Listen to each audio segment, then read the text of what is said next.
Kayla's hands were still shaking when she locked the apartment door behind her. The hallway smelled of mildew and someone's burnt toast. She pressed the flash drive deeper into her bra, the plastic edge digging into her skin like a reminder. This is real. They know where you live. She took the stairs 2 at a time, avoiding the elevator's broken camera. Outside, the air was thick with wet asphalt and the distant hum of I-75. Her Corolla started on the 3rd try. She didn't head toward Piedmont Park. Not yet. First, she needed a plan that didn't end with her kids in the back of a black SUV. She drove to the 24-hour Walmart on Moreland Avenue. The parking lot was half empty, lit by buzzing sodium lamps. Inside, she bought a prepaid phone with cash, a roll of duct tape, and a pack of AA batteries she didn't need. At the self-checkout, she used the burner to text the unknown number. $50,000 isn't enough. I want $500,000 and a plane ticket for 3. Or the file goes to Channel 2 at 6 a.m. She hit send, heart in her throat. No reply. She waited in the bathroom stall, counting ceiling tiles. 10 minutes later, "You're playing with fire, Kayla." Midnight. Same bench. "Come alone, or the kids disappear." Another photo. Malik's teddy bear on the kitchen counter. A red X sharpened across its face. She swallowed bile. They'd been inside her apartment. While she slept, she left the Walmart and drove to her cousin Tamika's place in East Point. Tamika worked nights at Grady Hospital and owed Kayla for 3 months of free babysitting. Kayla banged on the door until Tamika opened it in scrubs, hair in a bonnet. "I need you to take the kids. Now. Don't ask questions." Tamika saw the look in her eyes and didn't argue. 20 minutes later, Aaliyah and Malik were buckled into Tamika's back seat, half asleep, clutching backpacks Kayla had stuffed with clothes and their tablets. She kissed them hard, memorizing their faces. "Mommy's gotta run an errand. Be good for Annie, Tam, okay?" Malik mumbled something about pancakes. Aaliyah just stared, too smart for 7. Kayla handed Tamika an envelope with $800 cash, everything in her checking account. "If I'm not back by morning, take them to your mom's in Alabama. Use the back roads." Tamika grabbed her wrist. "Kayla, what the hell? Just go." She watched them drive away, taillights disappearing into the dark. Then she opened the laptop in her passenger seat. She'd made 3 copies of a spreadsheet, one on the flash drive, one on a micro SD card taped under her car's floor mat, and one uploaded to a Google Drive under a fake name with 2-factor authentication. She wasn't stupid. She'd watched enough true crime docs to know you don't keep all your eggs in one basket.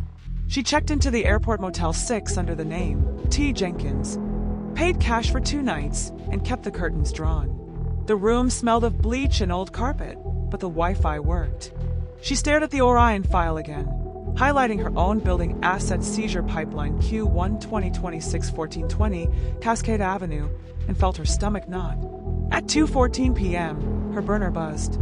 "Unknown, you think you're smart. You're not. Check your email." One new message. Subject, insurance.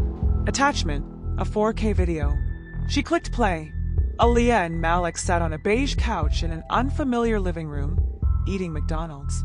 A man's voice off camera, "Wait for mommy." The kids looked up, confused. Aaliyah's lip trembled. Malik held his Happy Meal toy like a shield. Kayla's scream echoed off the motel walls. She called the number back. "Touch them and I swear." Midnight. The voice cut in. "Same bench.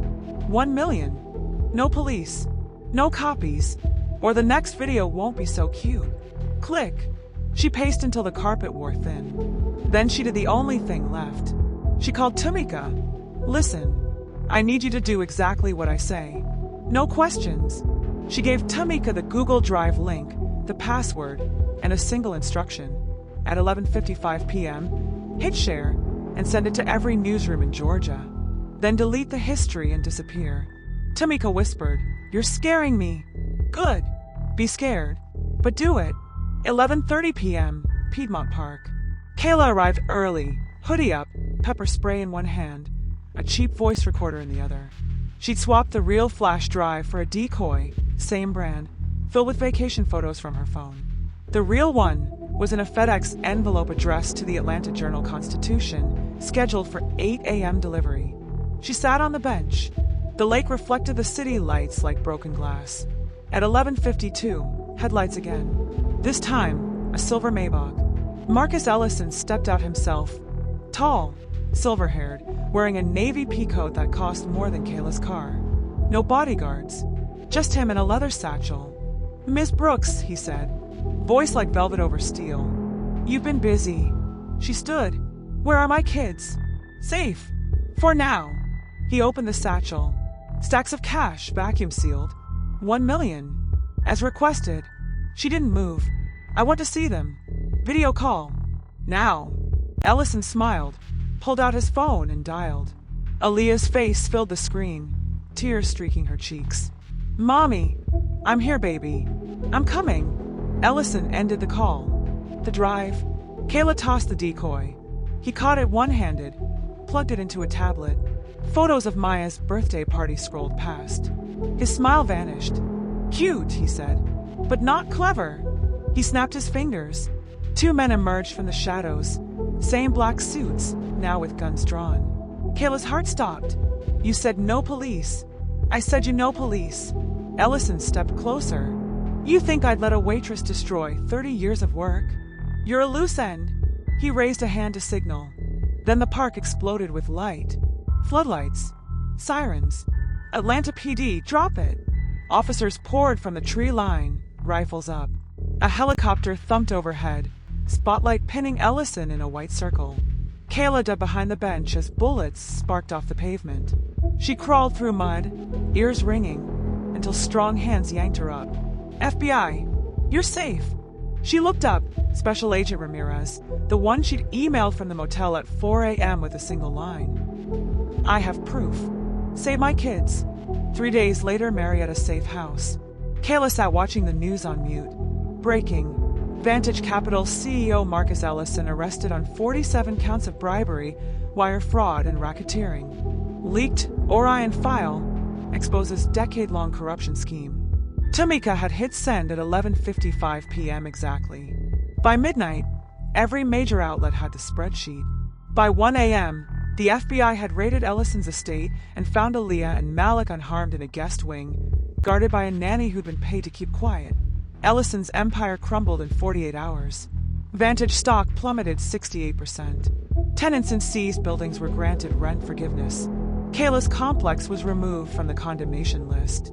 She received a check from the U.S. Attorney's Office, $250,000 whistleblower reward, tax-free.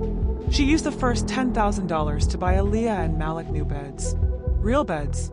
In a 2-bedroom apartment with a balcony and a dishwasher. The flash drive, the real one, was now in an evidence locker. But Kayla kept one thing, the voice recording from the bench.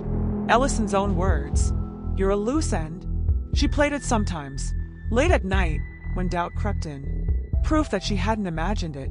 Proof that a single mom with nothing but a laptop and a conscience could bring down a billionaire. And every time the news mentioned Project Phoenix, she smiled. Because the Phoenix wasn't Ellison's comeback. It was hers. If you enjoy the story and want to see more mysterious, emotional, and thought-provoking tales, don't forget to like, share, and comment below. Your engagement helps us keep creating powerful stories that question the line between humanity and technology. Let us know which twist shocked you the most. Subscribe, not to miss the next part. Until next time, stay curious, stay unseen.